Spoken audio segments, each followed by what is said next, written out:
por aquí estamos. Bueno, muy buenas noches, amada Iglesia, Comunidad Esperanza. Por acá una vez más sus servidores. Ando en esta noche aquí con mi hermano Dairon, que nos acompaña, con el que vamos a llevar a cabo el encuentro número 17. Este encuentro que hemos tomado la iniciativa de seguir haciéndolo porque nuestro pastor el día de hoy se encuentra un poco indispuesto, le dio una gripe, entonces se nos, se nos cambió el plan y bueno, nosotros continuamos, o sea, vamos a hacer la dinámica de lectura que hemos venido haciendo sobre el discipulado eficaz, este libro que ha desarrollado nuestro pastor Giacomo Cassese. Ese libro lo vamos próximamente a colocar en el canal de YouTube para cualquier persona que lo quiera adquirir. Está brutal el material, así mismo se los puedo describir, porque básicamente es un alimento espiritual que ya está prácticamente masticado solamente para que sea de mayor comprensión lo que es el tema del discipulado, por qué la iglesia se debe discipular, quién es el Señor Jesucristo, por qué el Señor Jesucristo revela al Padre. O sea, tiene muchos temas que hemos venido tocando y bueno, el día de hoy estamos haciendo el encuentro número 17, repito. Vamos a hacer lectura de este manual, vamos a hacer una dinámica diferente en esta noche, vamos a ir leyendo y vamos a ir descubriendo lo que hay allí, vamos a ir buscando versículos que están allí también. Y yo les invito también, ustedes que van a ver este video desde la comodidad de su hogar, que puedan buscar un papel y lápiz, ir haciendo anotaciones de preguntas, cosas que ustedes, cuando nosotros acá hagamos la lectura, les cause atención, ustedes lo anoten y posteriormente podamos tener una charla referente a eso, buscamos información. Prácticamente es revelar lo que vamos a ver acá en este estudio el día de hoy, pero sin antes pedirle al Espíritu Santo de que nos asista en este estudio bíblico, ¿ok? Para que podamos llevar a cabo desarrollar este material que vamos a preparar para ustedes. Bueno, yo les invito a que ustedes que están allí nos acompañen en este momento a pedirle a nuestro Señor Jesucristo que nos llene de su Espíritu Santo, su Espíritu de revelación, para que podamos entonces sumergirnos acá en este estudio. Papá, te damos gracias, Señor, porque sabemos que tú siempre estás aquí con nosotros, Señor. Te pedimos perdón, Señor, también si te hemos fallado en este momento. Nos ponemos en cuenta contigo, Señor, porque vamos a profundizar en tu palabra, Señor, y queremos estar limpios para ti, Señor. Queremos ser dignos de ti, papá, de poder recibir este regalo tan precioso, Señor, que es conocer de ti, conocer de tus misterios, papá, conocer de tus revelaciones, Señor. Te pedimos que tú nos viertas, Señor, nos viertas con tu Espíritu Santo, Señor. Nos abras el entendimiento, Señor. Nos abras los ojos espirituales, Señor. A nosotros que estamos aquí haciendo este estudio y a estas personas, Señor, que van a ver este estudio también desde su hogar, papá. Sé tú con ellos, Señor, revelándoles, papá, revelándote en la vida de ellos, Señor, para que ellos te conozcan y tengan un encuentro contigo, papá. Te lo pedimos en la autoridad de tu Hijo, nuestro Señor Jesús. Amén.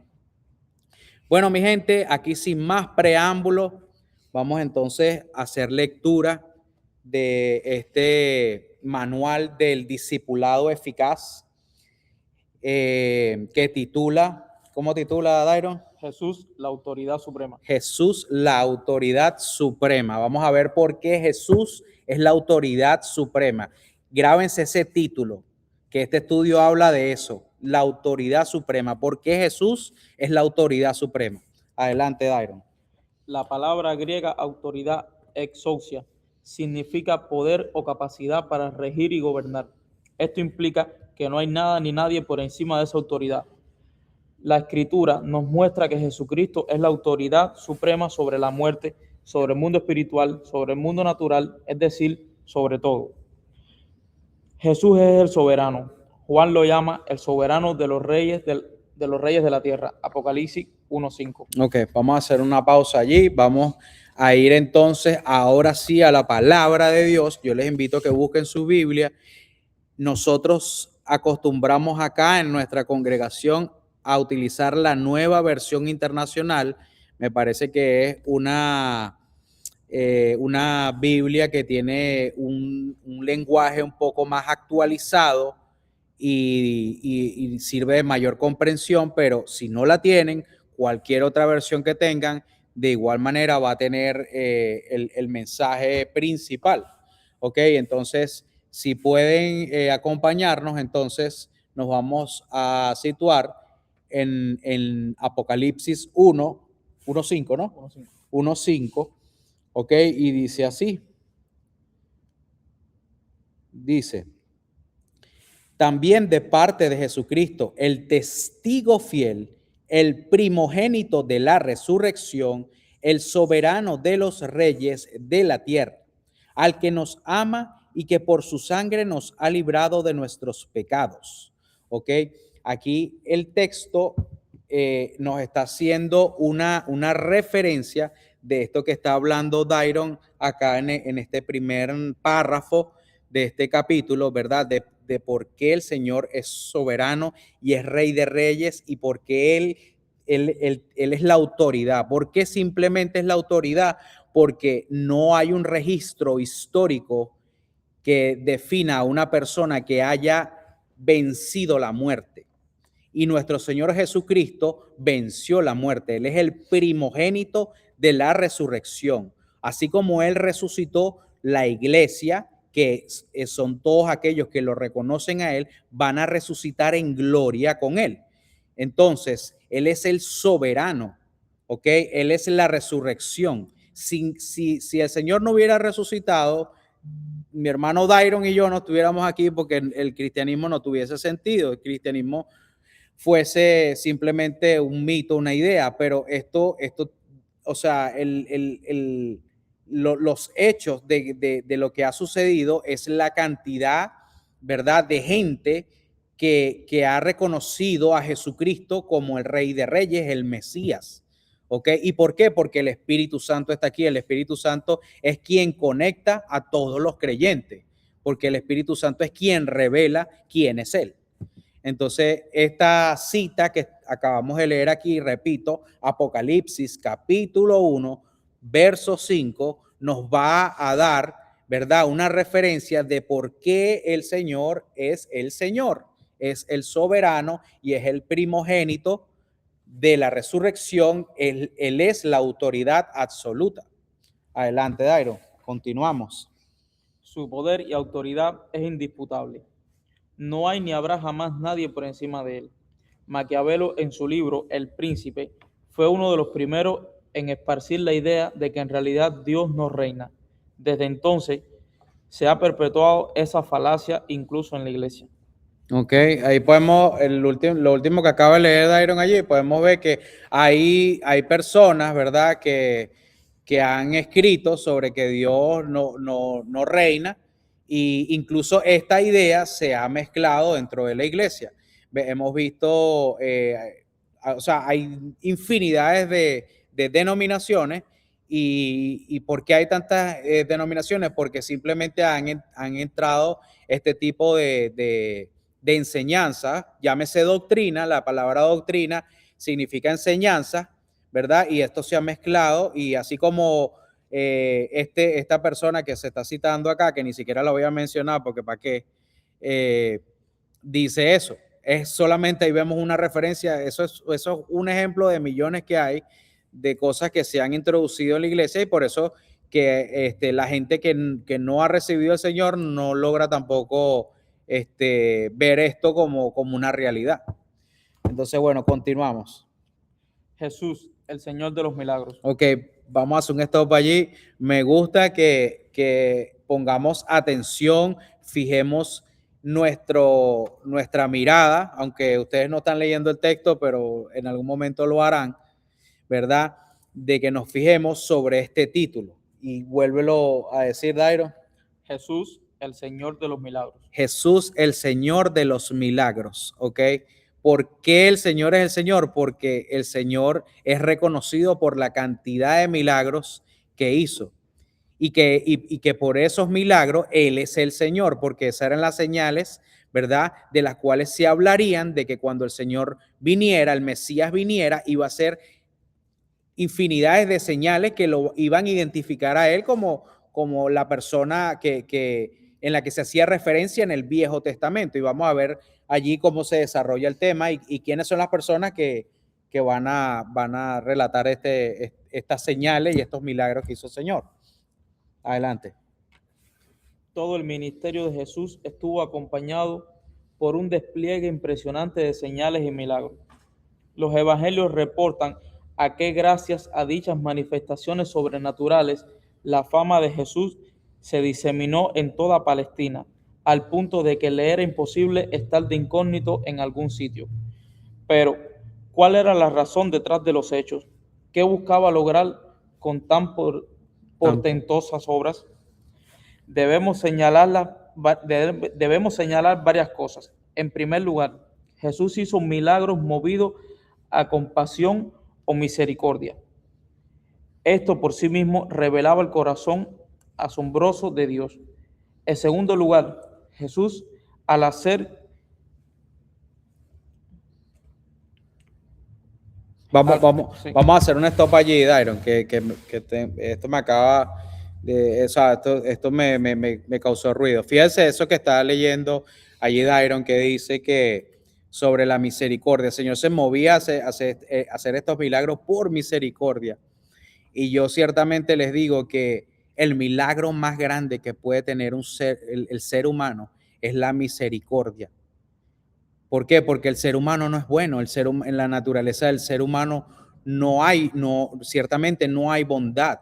La bondad, todo lo bueno proviene del Padre, y si alguien se mueve en misericordia es por gracia del Señor. ¿Ok? ¿Por qué? Porque el sol sale para buenos y malos, y eso es la gracia del Señor, lo que es gratis para todo, ¿verdad? La creación, ¿verdad? Y el Señor se mueve, ¿verdad? Es por misericordia. Entonces, para mí esa es una de las cosas más grandes. Incluso lo vamos a ver en parábolas de la Biblia, cuando, por ejemplo, la parábola del samaritano, que vemos por dar aquí un resumen rapidito, hay una persona que fue robada, que la maltrataron, que estuvo prácticamente desahuciado en el suelo. Pasaban muchas personas que por fuera vestían una santidad, sacerdotes, maestros en ese momento de la ley, de la Biblia, de la Torá, personas que aparentaban ser buenas, ¿verdad? Vemos como ninguna de ellas hace un acto de misericordia, pero vino una persona, ¿verdad? Que nadie se podía esperar que pudiese estar lleno de misericordia, y hizo esa acción por él. Entonces eso es parte de hacer un milagro. Restaurar a una persona, eso se puede contar como un milagro. Un milagro no es simplemente como la gente piensa que es magia, que es aparecer cosas, que sí, ciertamente el Señor es soberano y puede restaurar huesos, puede hacer muchas cosas que en lo físico no van a tener explicación, pero no por eso nosotros vamos a definir, a totalizar que esos únicamente sean los milagros. Los milagros del Señor se manifiestan de cualquier forma, y más cuando se es movido en misericordia, que por eso es que realmente, o sea, el Señor demuestra estas señales y prodigios, fue por esa acción de la misericordia que tenía para con el pueblo. Adelante, Dairo. Jesús, al hacer que lo divino se manifestase en la tierra, lograba probar contundentemente la llegada del reino de Dios a la historia humana. En tercer lugar, la manifestación del poder de Dios por medio de señales y milagros autenticó el señorío de Jesucristo. Por vía de sus señales y milagros, Jesús demostró ser el Señor sobre la orden natural, sobre los demonios, sobre las enfermedades y aún sobre la muerte.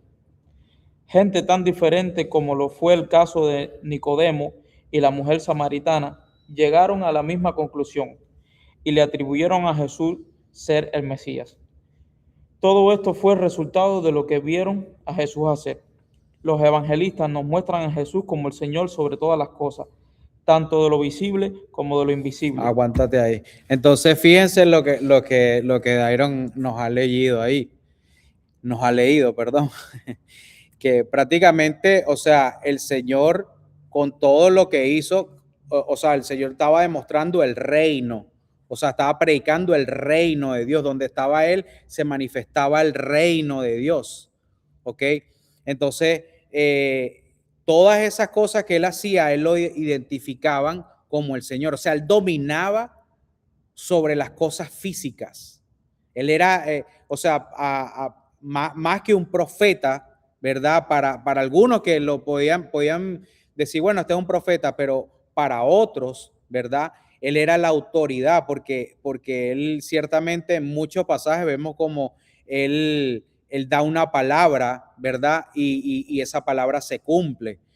Cuando manifiesta en el clima, cuando manifiesta a los demonios, ¿verdad? Y especialmente con los demonios, ¿verdad? Cuando una persona endemoniada lo veía, automáticamente ese demonio sabía que la autoridad del Señor, o sea, que el reino estaba allí, el Señor estaba caminando y el reino se manifestaba porque estaba el Rey de Reyes en la tierra caminando.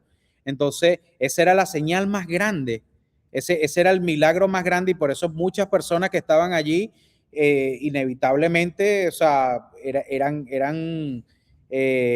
impactadas por el poder del Señor. Adelante, Dairon. Es por eso que esas pruebas categóricas de su investidura lo seguían. Después de hablar con ellos, el Señor Jesús fue llevado al cielo y se sentó a la derecha de Dios. Los discípulos salieron y predicaron por todas partes, y el Señor los ayudaba en la obra y confirmaba su palabra con las señales que la acompañaban adicionalmente. Bueno, ahí vamos a hacer un stop allí rapidito para en resumen. Imagínense ustedes que el Señor ya cuando asciende al cielo, ¿verdad? Y les deja a los discípulos ya la encomienda, pues los encomienda para que vayan y den testimonio de las cosas que ellos vieron y vivieron con el Señor, ¿verdad? Era tanto así, o sea que podemos ver que una persona puede entregar la vida por esto, que fue lo que hicieron los discípulos, entregaron su vida y esto no es, o sea, esto fue literal, ellos entregaron su vida porque todos murieron por esta fe, ¿verdad? Por esto que ellos creían y ciertamente, si esto no hubiese sido verdad, muchos no hubiesen llegado a eso, o sea, lo voy a poner en este caso, cuando Pedro, ¿verdad? Todavía dudaba, ¿verdad?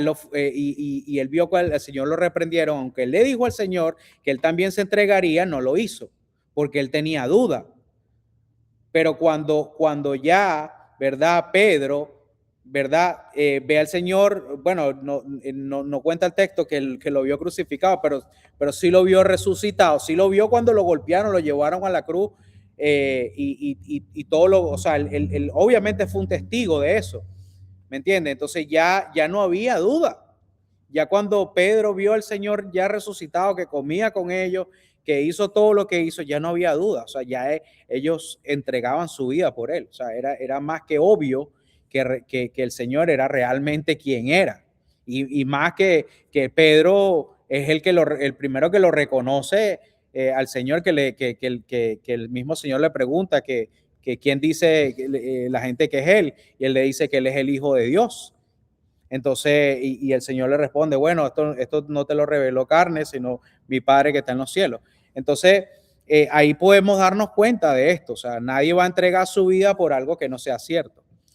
Entonces, bueno, vamos a la cita bíblica. Vamos un momentico aquí. Me dijiste que era Marcos, ¿qué? 16, del 19 al 20. Marcos 16, anoten por allí, Marcos 16, del 19 al 20. Dice, Después de hablar con ellos, el Señor fue llevado al cielo y se sentó a la derecha de Dios. Los discípulos salieron y predicaron por todas partes, y el Señor los ayudaba en la obra y confirmaba su palabra con las señales que lo acompañaban. Ok, las señales eran esas mismas obras, ¿verdad?, que hacía el Señor. Todo cristiano, ¿verdad?, que sea cristiano verdaderamente, va a estar acompañado por señales. No necesariamente es que yo voy a ir ahora para los hospitales y voy a empezar. Claro que yo voy a los hospitales y puedo orar por todo el mundo, pero, o sea, no, eso no quiere decir que yo ahora tengo poderes mágicos para yo ir y entonces, a mi voluntad propia, hacer lo que yo quiera, ¿me entiendes? No, el Señor pone en nosotros, ¿verdad?, su voluntad, lo que Él quiere hacer, y Él a través de nosotros lo hará. Y esas son las señales que nos acompañan a nosotros. ¿Ok? Entonces, bueno, vamos a ver el otro.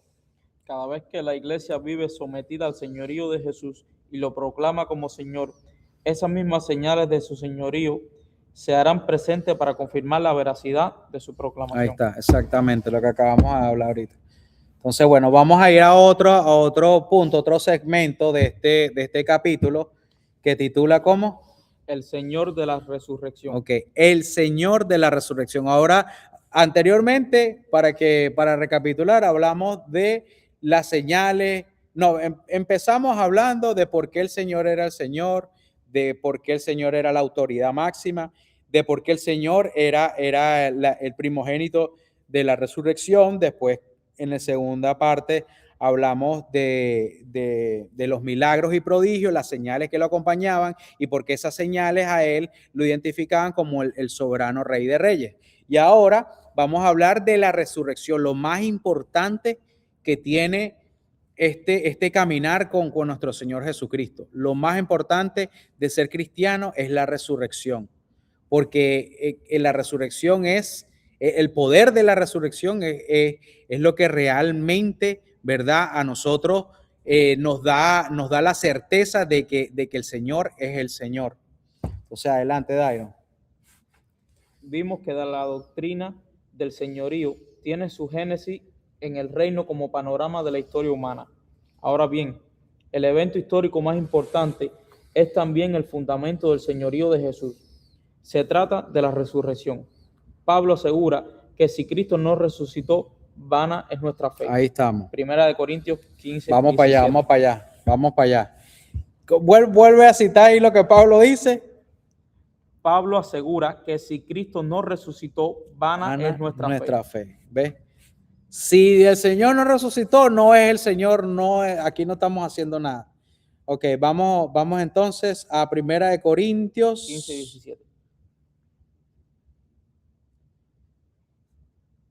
15, 17. Mi gente, espero que se estén disfrutando tanto esto como mi hermano Dairon y yo lo estamos haciendo, porque yo esto lo estoy aquí aprendiendo al igual que ustedes, y esto aquí estamos pasándola de lo mejor. Ok, les repito la cita bíblica para aquellos que estén allí. Dice, Primera de Corintios, capítulo 15, en el verso 17. 17 dice, y si Cristo no ha resucitado, la fe de ustedes es ilusoria y todavía están en sus pecados.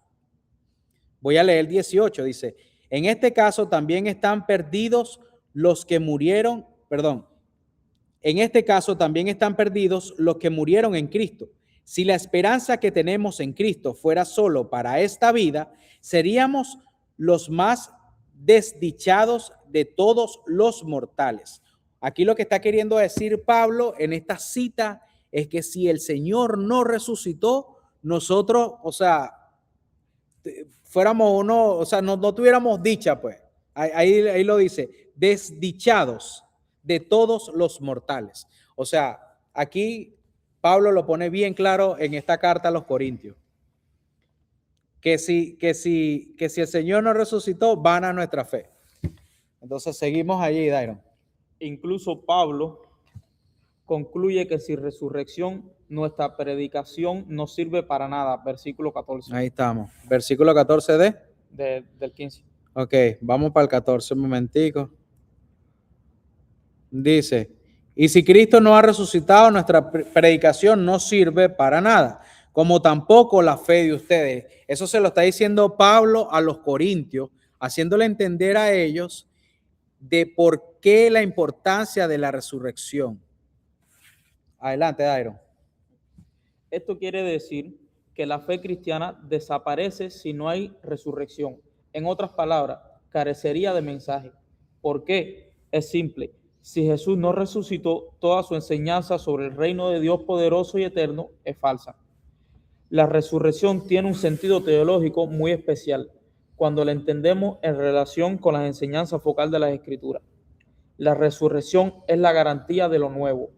Por eso Jesús tenía que resucitar para vencer así sobre lo viejo y dar lugar a lo nuevo. Es decir, convertirse en la primicia o primer fruto de la nueva vida.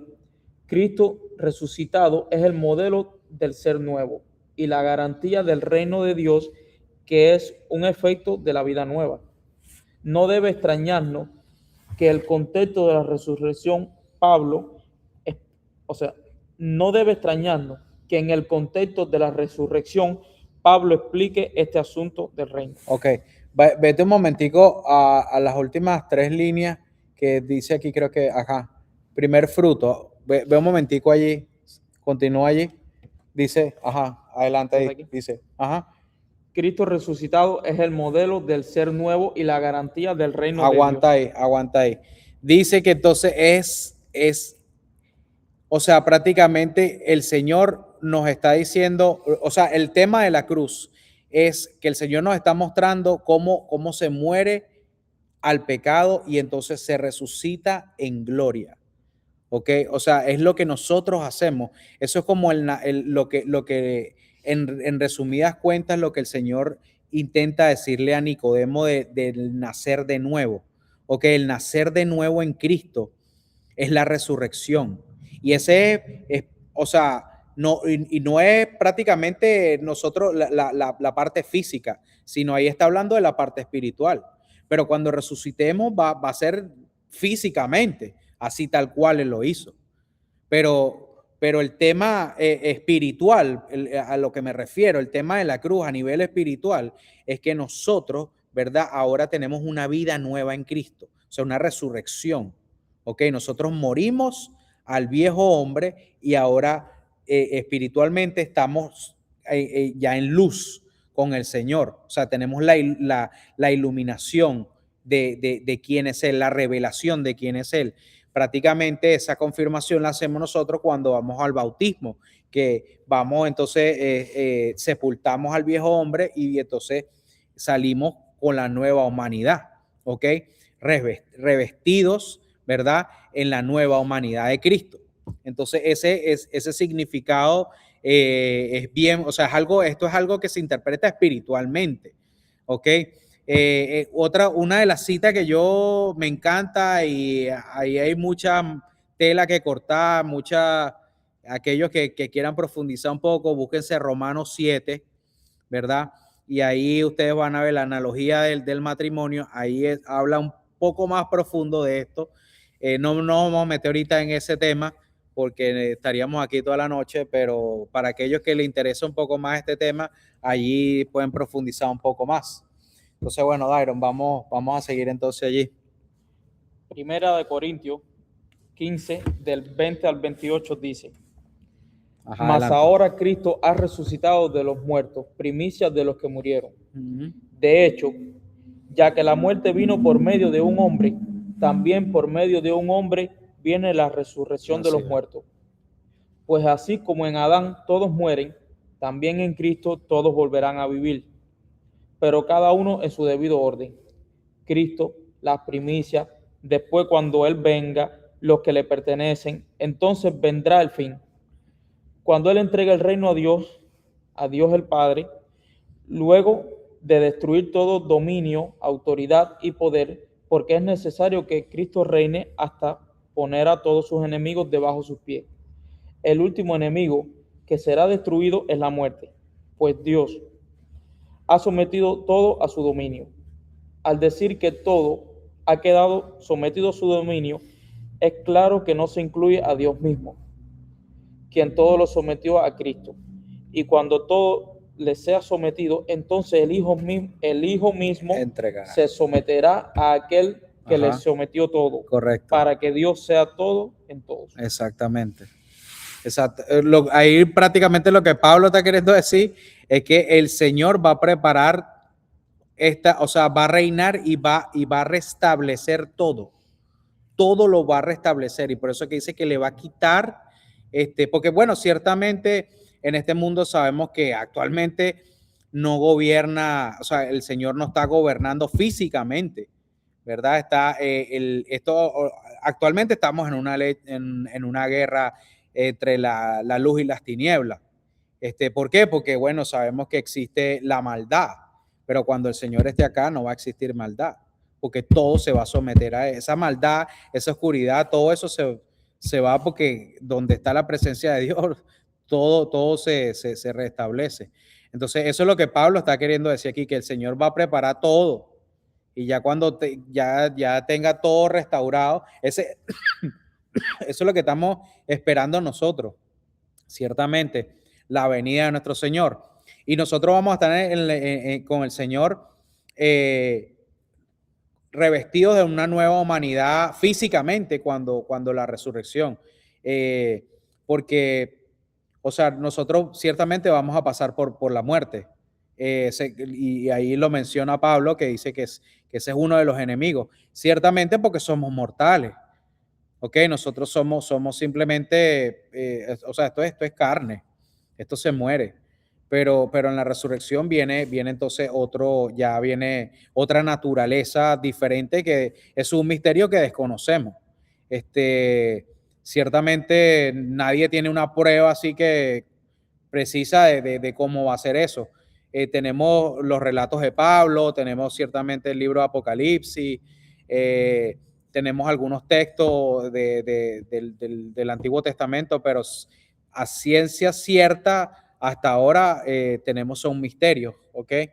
Y el Señor sí nos puede ir revelando, claro que sí, a través de su palabra podemos tener un mayor entendimiento de estas cosas.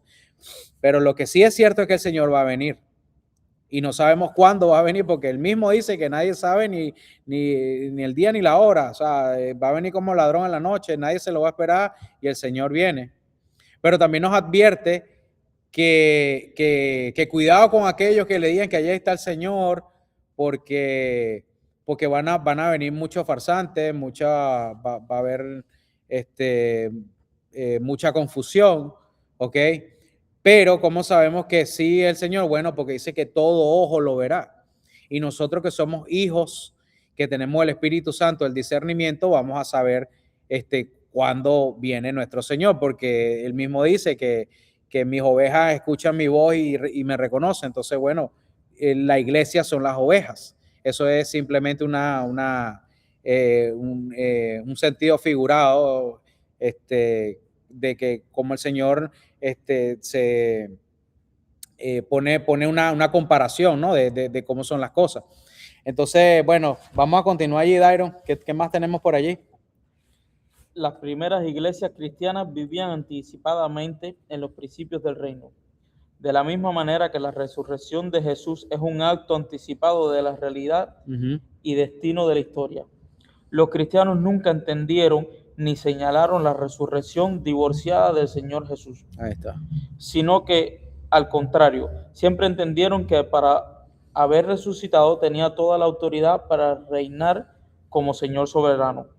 La resurrección vino a confirmar su condición de Dios y su legítima dignidad para ser llamado Señor. Romanos 1, 3 al 4.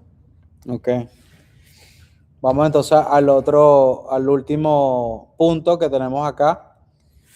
El Señor sobre los demonios. Ok. Vamos a hacer un stop allí. Señalen eso por allí, porque Él es el Señor sobre los demonios. Ok. Aquí vamos a profundizar un poco en el tema de esto. Vamos a ver de qué se trata. Sabemos que los demonios, como le dije, vivimos en un mundo espiritual. Los demonios también se mueven en ese ámbito espiritualmente. El cristiano, aquel que tiene el Espíritu Santo, obviamente no puede ser poseído por un demonio, mas sí puede ser influenciado por los demonios, puede ser atormentado por los demonios, pero nosotros tenemos al Espíritu Santo. Y si nosotros somos llenos del Espíritu Santo y andamos en las cosas que le agradan al Señor, porque si andamos en pecado es porque estamos haciendo las cosas que le desagradan al Señor. Recordemos que la palabra pecado significa fallar, y a quién le fallamos al Señor. Nosotros sabemos cuando le estamos fallando, cuando estamos pecando. Entonces, si andamos en pecado, entonces andamos fuera de la cobertura del Señor, y por eso es que suceden cosas que no son buenas.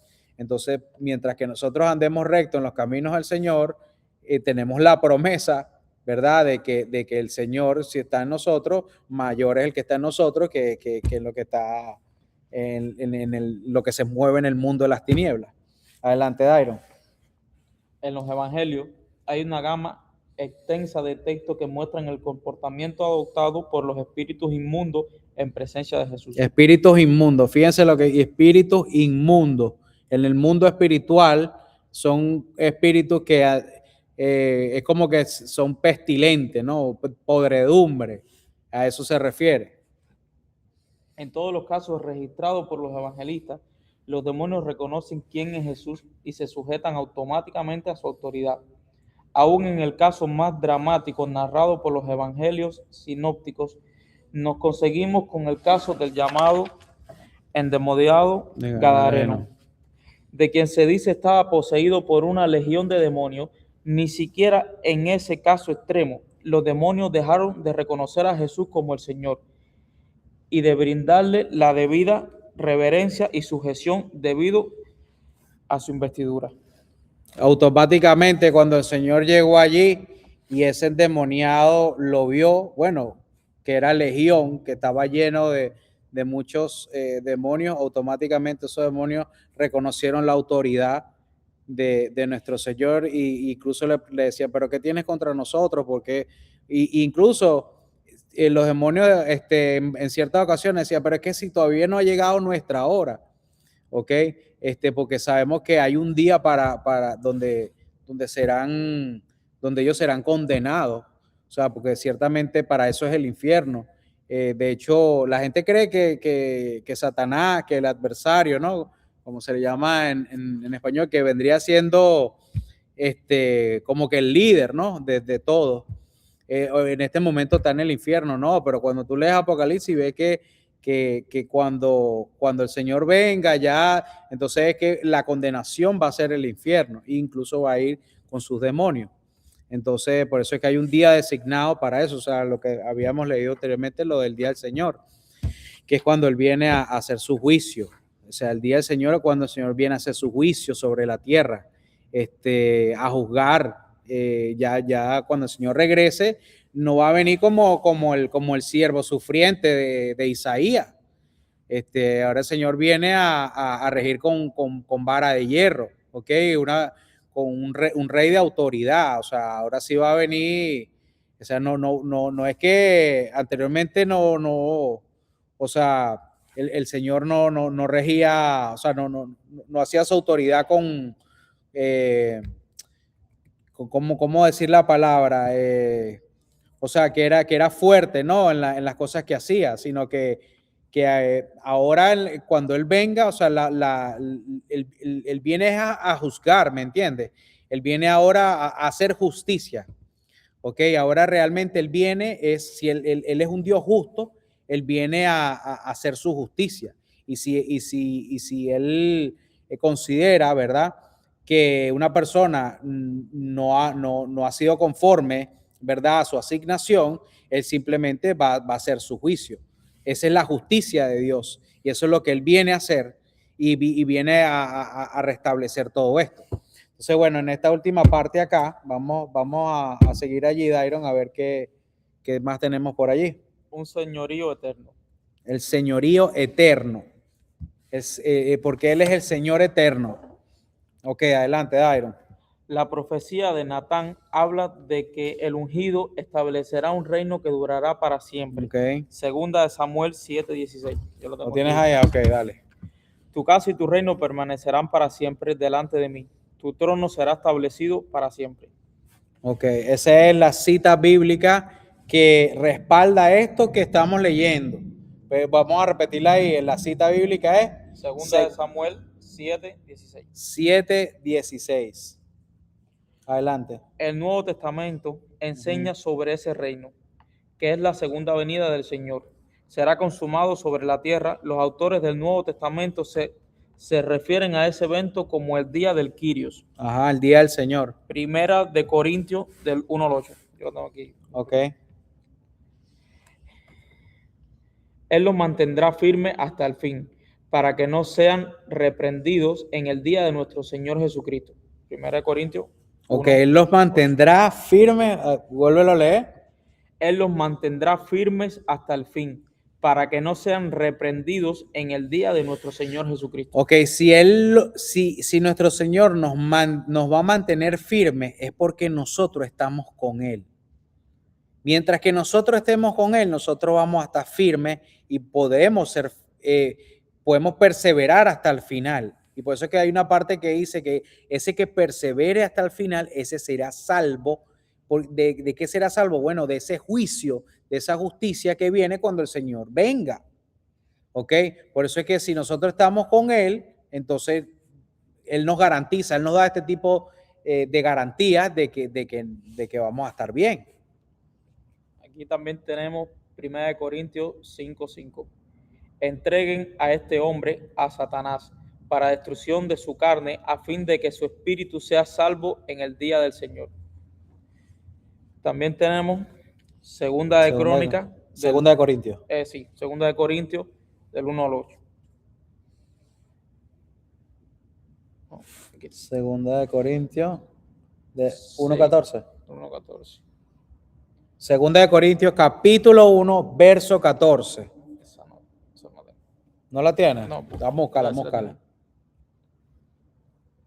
Ok, Primera de Corintios 1:14. No, segunda de Corintios. Segunda de Corintios. Un segundito, mi gente. Segunda de Corintios 1:14. Ok, 1:14. Segunda de Corintios 1:14. Ok, aquí la tenemos. Dice,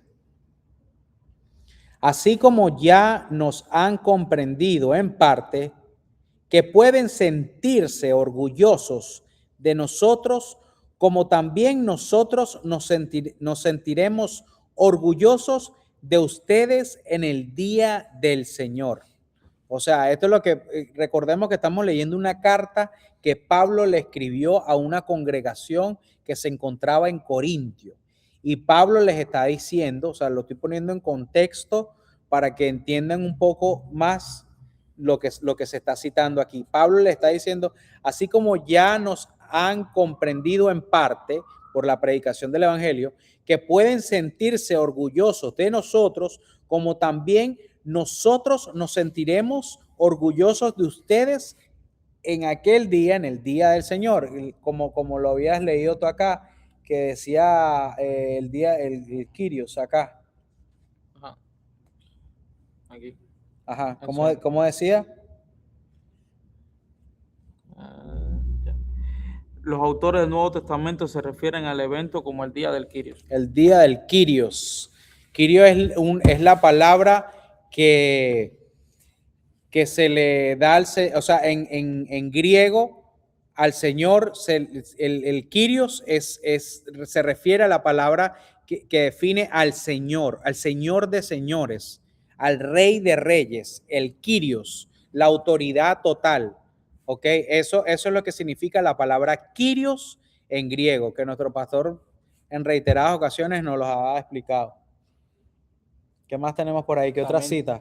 Anoten esas citas por ahí que están bien buenas. Primera de Tesalonicenses 5:2.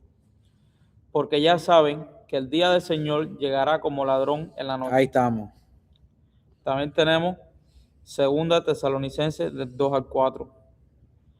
Este se opone y se levanta contra todos los que llevan el nombre de Dios o es objeto de adoración, hasta el punto de adueñarse del templo de Dios y, y pretenden ser Dios. Se le llama también la llegada del Kyrios, 1 Corintios 1:7, que dice: de modo que no le faltará ningún don espiritual mientras esperan con ansia que se manifieste nuestro Señor Jesucristo. Y también tenemos 1 Tesalonicenses 2:1. Son 2:1. promesas. Todas estas citas que estamos leyendo ahorita son promesas que el Señor nos hace, que si nosotros somos pacientes, estamos con Él, ahí, o sea, nosotros estamos salvos. Él nos garantiza de que si estamos con Él, estamos salvos. Adelante, Dairo. 1 Tesalonicenses 2:1.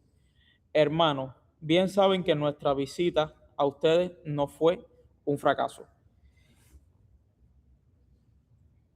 Y la aparición del Kyrios, 1 Timoteo 6:14. 6:14. Primera de Timoteo 6:14. Que guardes este manchamiento, este mandato sin mancha ni reproche hasta la venida de nuestro Señor Jesucristo. Ok, eso se lo está diciendo Pablo a su discípulo Timoteo. Ok, que vuelve a leer rapidito allí. Pablo le dice a su discípulo Timoteo que guardes este mandato sin mancha ni reproche hasta la venida de nuestro Señor Jesucristo. ¿Por qué? Porque nosotros, esta es la idea en la que cree la iglesia, de que el Señor va a regresar. Nosotros estamos ansiosos de que ese día pase, ¿ok? Y por eso es lo que hace la iglesia, se prepara para la venida de nuestro Señor. Y mientras se prepara, nosotros somos voceros, ¿verdad?, del evangelio, del reino de los cielos, de lo que, en donde nosotros vamos a estar, ¿verdad?, cuando estemos en gloria con el Señor, ¿ok? Entonces nosotros somos, la iglesia es la voz, ¿verdad?, de nuestro Señor Jesucristo en la tierra. Nosotros somos los voceros. Adelante, Dairo, ¿qué más tenemos por ahí? Todo esto nos hace saber que el desenlace final de la historia está unido a la intervención de Jesús el Señor en ella. Él es el Kyrios de toda la historia. Todos necesitan regresar a Él y tenerlo por cabeza. Efesios 1:10. Okay, dice, para llevarlo a cabo cuando se cumpliera el tiempo, esto es, reunir en Él todas las cosas, tanto las del cielo como las de la tierra. Amén, amén. Entonces, bueno, ya creo que queda más que claro. La palabra Maranata, el Señor viene pronto, es lo que la iglesia proclama, ¿ok? Es lo que la iglesia está en constante anunciando la venida del Señor, ¿ok? Y como le dije, nosotros estamos aquí aprendiendo con ustedes estos grandes misterios, ¿verdad?, que se revelan en la palabra del Señor, y a través de estos estudios del discipulado que estamos haciendo acá, bueno, tenemos, tenemos como le digo, tenemos como atajos, ¿ok?, para poder comprender un poco más rápido las escrituras, porque ciertamente sabemos que, o sea, no todo el mundo tiene la capacidad de sentarse a leer el texto. Entonces, el discipulado lo que hace es que resume la enseñanza, ¿ok?, de la iglesia para mayor comprensión de la congregación. Entonces, valga la redundancia, porque es lo mismo que acabo de decir ahorita. Pero básicamente es eso. Nosotros prácticamente con el discipulado lo que estamos es haciendo una práctica, ¿ok? Estamos practicando lo que vamos a hacer cuando vayamos con el Señor, cuando estemos en su gloria. Estamos acá aprendiendo todas las cosas que el Señor nos promete, ¿ok? Poniéndolas en práctica, a eso me refiero. Entonces, bueno, mi gente, sin más nada que acotar en este momento, bueno, de verdad que nos gozamos bastante en esta lectura.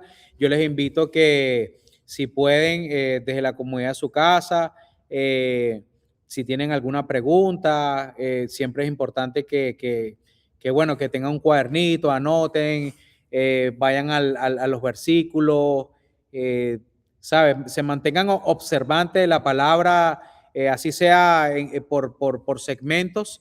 Y bueno, siempre traigamos acá la palabra para conversarla, para meditar en ella, porque realmente la palabra de nuestro Señor es vida, es vida. Entonces, bueno, continuamos entonces en esta lucha, no, no retrocedemos ni un poquito, seguimos para adelante y bueno, poco a poco entonces vamos a ir avanzando en este estudio del discipulado. Como les dije, vamos a ponerlo en el canal de YouTube, vamos a tener material próximamente, vamos a poner material allí para que aquellos que quieran adquirir el material, ahí lo puedan tener. Si vienen obviamente para acá, nosotros se lo tenemos acá. Siempre vamos a tener material aquí abierto para aquellos que quieran visitarnos también. Tenemos las puertas abiertas. También aquellos que nos están viendo, los invitamos para nuestras actividades acá en la iglesia. Tenemos todos los martes hacemos este tipo de estudios bíblicos. A las 7:30 lo hacemos presencial, también transmitimos. Los días jueves también nos reunimos acá para orar e interceder, para adorar al Señor y pasar un rato ameno aquí en comunidad. Los domingos también hacemos un estudio como pero es un poco más congregacional en el sentido de que es para prepararnos para rendirle el culto al Señor el domingo, ¿okay? Que es a las 10 de la mañana, discipulado a las 10 de la mañana, y luego posteriormente nos venimos acá al templo para adorar y para recibir la palabra que nos trae nuestro pastor Giacomo Cassese. Están invitados 11 de la mañana, estamos ubicados en la 6330 Southwest de la 40 Street. Nuestro pastor Giacomo Cassese y nuestra pastora Yoconda son los que aquí nos dan la enseñanza, son nuestros guías espirituales. Y bueno, están invitados acá a nuestra congregación para aquellos que estén buscando un lugar, las puertas están abiertas. Entonces, bueno, mi hermano Dairon y yo aquí nos despedimos, mi gente, la pasamos genial y bueno, nos veremos en cualquier otro momento para hacer estas dinámicas, estas charlas, estos estudios del discipulado, estudios bíblicos también. Bueno, mi gente, bendiciones, se les manda un fuerte abrazo. Nos vemos en la próxima.